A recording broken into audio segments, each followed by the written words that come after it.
Hey guys, what is up and welcome to a new League of Legends video. So as I'm sure most of you know, there's a big mid lane mage update coming very soon for the mid-season update. Now even though there aren't any new updates regarding the actual champion changes out yet, except for the leaked Cassiopeia rework on the PBE server a few days ago, there is a very new post on the boards on the PBE section for League of Legends by a writer. And oh boy is it an exciting one, because he goes over a lot of the changes happening to the AP items while also introducing a few new ones. Now I have to say some of these new ones seem very interesting and extremely unique, to the point where I'm really curious how it'll work out in League of Legends. But let's not waste any more time and go right into the massive AP item changes or reworks. So the first one I'll be talking about is going to be one of the new items, one that I'm also very excited for. The name is obviously subject to change, but currently it is called Hextech Rocket Belt. It'll be made from a Hextech Revolver, a Kindle Gem, and plus 800 gold, so just under 2800. This seems to be somewhat of a decent price for an item that offers 300 HP, 80 AP, and even 10% cooldown reduction. But obviously this isn't the major component of this item. The major thing is the active effect called Firebolt. The active effect of this will essentially just make you dash 300 units in a direction at 1200 speed. 1200 speed is the exact same speed that a Morgana Q will fly out, so it gives you an idea on how fast you move. It'll also deal a lot of base damage plus 25% of your ability damage, and enemies hit by more than one fireball take 15% damage from additional fireballs with a 30-second cooldown. So this does not go over walls, but it obviously gives immobile mages, maybe like a Xerath, maybe even like a Heimerdinger, a Vel'Koz, maybe Cassiopeia, a lot of potential mobility and ways to just set up a really cool play or get out of a bad situation. My guess with this is the fact that Riot might be trying to replace Flash, but not actually just flat out remove the summoner spell, but instead I feel like they're trying to make it so you don't always have to take Flash in every single game, and you have more options to maybe take other summoner spells. So without question, this is going to be a unique item that deals a lot of damage and gives a lot of new playmaking potential to champions that simply did not have it before. But there's another new item, and let's talk about that next. This one is called Hextech GLP-07A, also a temporary name, one that I'm expecting to definitely change because that name quite honestly sucks. But the name is the least of our worries. So this item is going to be building out of a Catalyst of Ions, Hextech Revolver, 750 gold, and it'll cost you 3000 gold, offering 80 AP, 300 HP, and 400 mana. But wait, some of you are probably thinking, what the hell is a Catalyst of Ions? Well, here it is very quickly. It's essentially a new catalyst. One that no longer grants you that HP and mana that you know and love whenever you level up. Instead, now 15% of damage taken from champions is gained as mana, and 15% of mana spent is gained as health, which sounds insanely strong. But luckily you can see that there is a limit. But going back to the other item, now that you know what Catalyst of Ions is, the passive ability of this new Hextech item is shared with Catalyst of Ions. But once again, this also has a completely new active effect. On a 30-second cooldown that's also shared with other Hextech items, throw an arc of 5 piercing icy bolts that explode to deal 100 to 200 base damage plus 20% of your ability power as magic damage. All enemies, note that it says enemies not champions, hit are slowed by 60%, decaying over half a second. So champions that want to add more CC to their kit, or people that are maybe very close range mages like mid-range mages, maybe Aurelion Sol, maybe even Cassiopeia, that want to utilize this and really make full use of it, that obviously required to be more or less in the middle of a team fight, can be quite strong and add a lot of presence to the team fight. Slow effects are really important and vital in League of Legends, so this has a lot of potential to set up a lot of really cool plays for your team.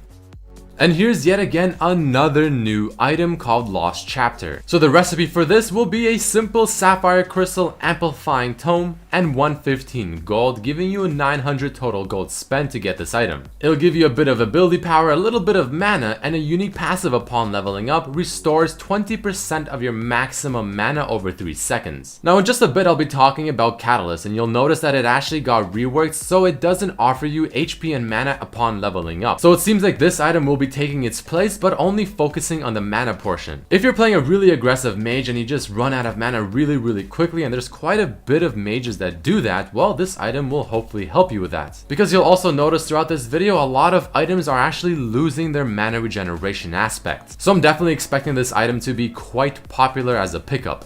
The rest of the items we'll be talking about are ones you already know, but they have been quite significantly changed. So starting it off with Tear of the Goddess, it no longer grants you mana regeneration, which is obviously a little bit weird since we're so used to having this item grant you mana regeneration. But it does still give you mana back in the sense that it refunds 25% of the mana spent. Now the core part of this item, obviously stacking it up to 750, seems to be untouched. And they're actually trying to buff it by, instead of giving you a small mana regeneration that by the time you get this item, chances are you don't have a lot of mana regeneration to begin with to make the percent useful. 25% of the mana that you actually spend from casting your abilities seems to be a lot better of a change. So I'm definitely curious to see how this will affect it. And next up we have Chalice of Harmony, a very similar item to Tear of the Goddess in what it was meant for. The change to this item is actually very significant, but it's a lot more fitting of its name. Its new passive is as follows: increases your health regeneration by 100% if your health percent is lower than your mana percent. Or vice versa, increases your mana regeneration by 100% if your mana percent is lower than your health percent. This is a really interesting change and I really like it just because of how different it is and how unique it is. A lot of champions can potentially benefit off of this, and I really like the fact that it's a lot more fitting of its name. Either way though, a really cool change, and I'm really excited for this one to come out. Alright, let's talk about Morellonomicon. This is an absolute staple item when it comes to AP mages. And what Riot is trying to do here is separate Morellonomicon and Athene's Unholy Grail. Simply because these two items were just way too close in what they offered. So talking about Morellonomicon first, now the recipe will be a Lost Chapter, a Fiendish Codex, 500 gold for only 2100 gold total. But you'll notice a big difference is that it no longer grants you 100% mana regeneration, but instead offers you 400 flat mana. So if you're looking to increase your mana pool, maybe to synergize with Archangel Staff even further, well, this is absolutely perfect. But moving along to Athene's Unholy Grail, and holy shit, the changes are very interesting. So getting the boring stuff out of the way, it costs you a Chalice, Fiendish Codex, 300 gold for a total of only 2100 gold. So obviously being much cheaper, but also offering you less AP, less mana regeneration, but still the same MR and CDR. Getting mana back on kill or assist has been removed, but you get something a lot more interesting. Now you gain 15% of the pre-mitigation damage dealt to champions as blood charges up to 100 to 270 based on level. And healing or shielding another ally will consume blood charges to heal that ally.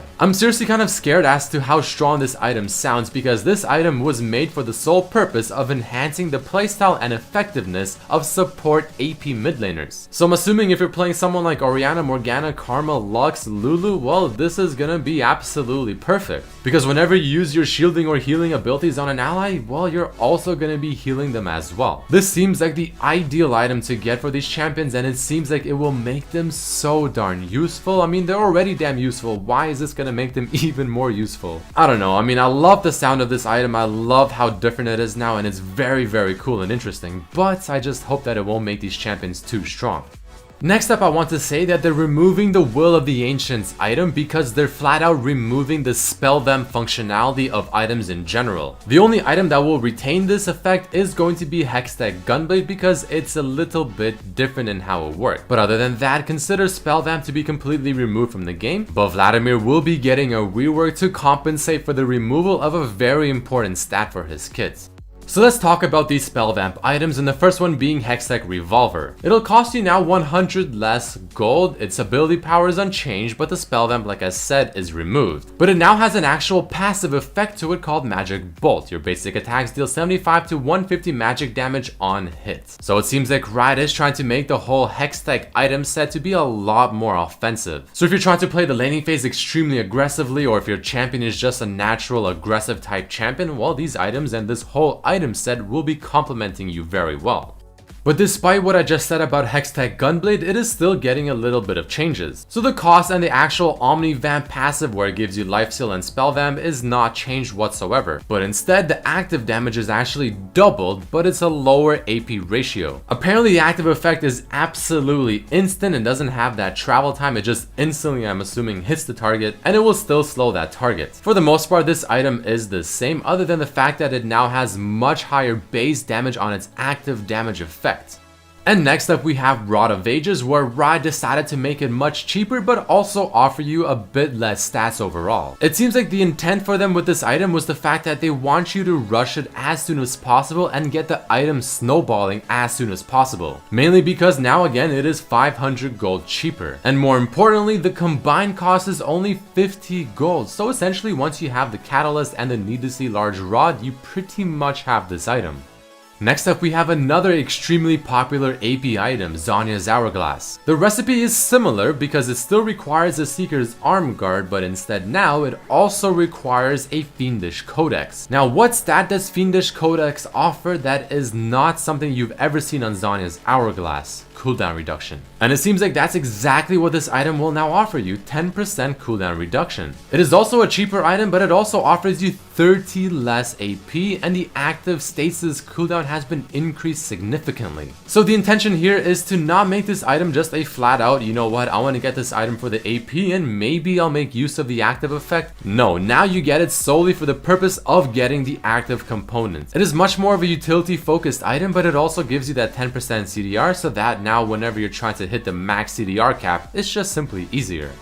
And a very similar to Zhonya's Hourglass, that is Abyssal Scepter for the magic resistance component. This one will also be costing you a Fiendish Codex because it also offers 10% CDR. It will now cost you 2750 total gold, which is quite a significant increase. But it will also offer you less ability power, but it'll give you a bit more magic resistance. And of course, that juicy cooldown reduction. Its passive, where it reduces the magic resistance of nearby enemies, will no longer be affected on minions, and it'll also now require you to scale it. So it'll start at 10, but then it'll go all the way up to 25 MR reduction on nearby enemies. Currently it's sitting at just a flat 20, so obviously later on in the game this will be a bit more useful. But the intention with this item is to make it not such a pick this item up first and essentially win your lane. Instead, now they want Abyssal Scepter, just like Zhonya's Hourglass, to be much more of a utility and situationally focused item. So you get it only in very certain situations where you simply need the magic resistance and you want to just duel other champions. But it's not something you might want to rush anymore, again because the magic resistance reduction now scales per level.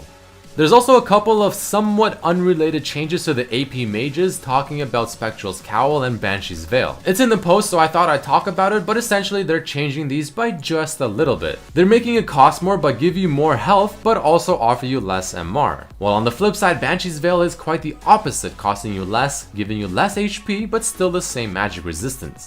And the final item is going to be Spirit Visage. This one will cost you less gold, give you less MR, give you more HP regeneration, and even more passive healing. They're trying to make this item synergize better with Warmog's armor and essentially just synergize better with any champions that have some form of healing effects. And well, I mean, there you guys have it. Those are the new AP items being introduced, a lot of reworked ones as well, so obviously it's a lot to take in. Personally, I'm extremely excited because it feels like they're giving a lot more essentially personality to these AP items, and they don't all just feel for the most part the same thing. I'm gonna be really excited to see when these items come out, to see how they play out, how they will affect all the changes, all the mages, obviously the mage changes themselves. But once the mage changes get announced, don't worry guys, you know I'll be on it instantly and I'll let you guys know everything about it and my thoughts as well. But if you guys did enjoy this video, found it interesting, enjoyed the changes or whatever, make sure to hit that like button, subscribe if you haven't, make sure to share this around with your friends because god damn it, these are some massive changes. But thank you so much for watching guys, and I'll see you for the next video. Peace.